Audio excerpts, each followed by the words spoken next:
We are back with my guest, Caroline Ashleigh.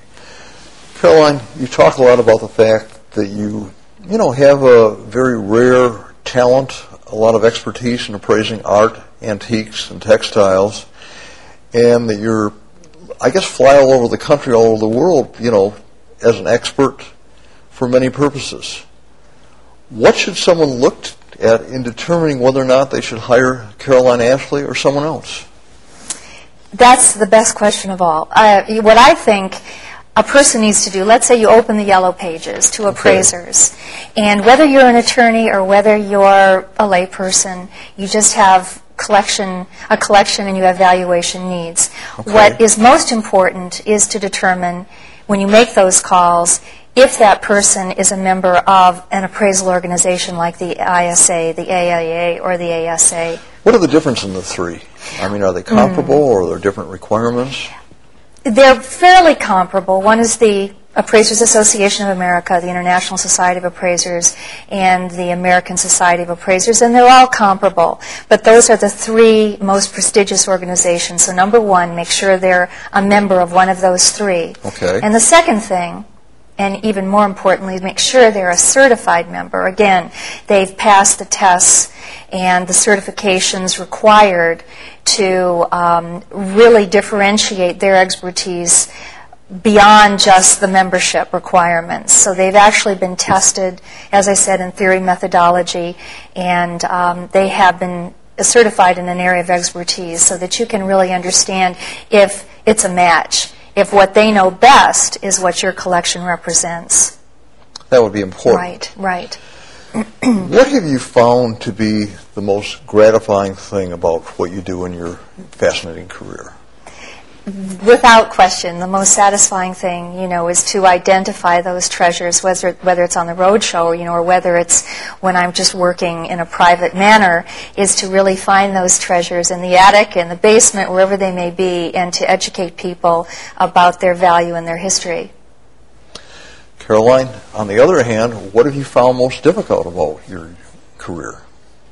Without question. Okay. The most difficult thing is to tell people that they've been the victims of art fraud. How common is that, art fraud? More common than one would think. It's quite common, actually. There is a past director of the Met, Thomas Hoving, who said 40% of what he saw in his career was fake. Well, isn't it true that there are many works in museums that are fake or that Absolutely. have been shown to be of questionable vintage? Yes.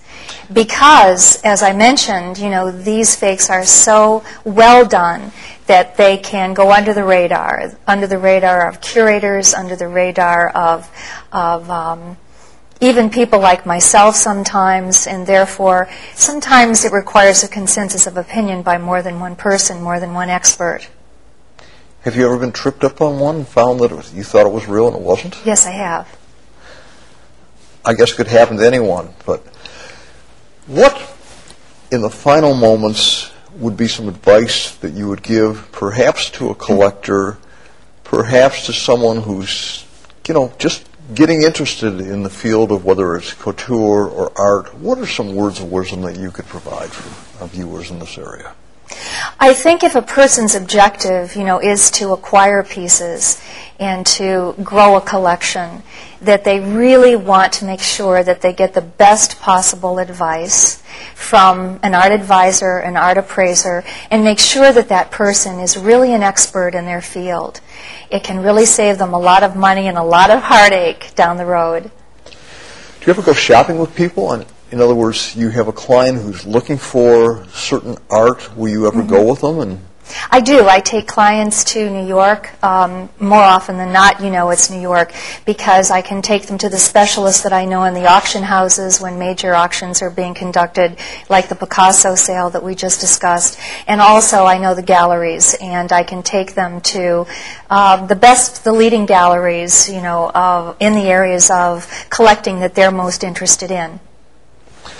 Can you ever get them a discount, or it doesn't work that way? I negotiate for them. I negotiate sales, whether somebody is deaccessioning and needs to sell something, or whether they're acquiring something. I help negotiate those sales for them to get the best possible value.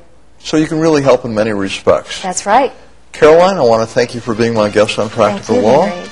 I want to thank you for watching Practical Law.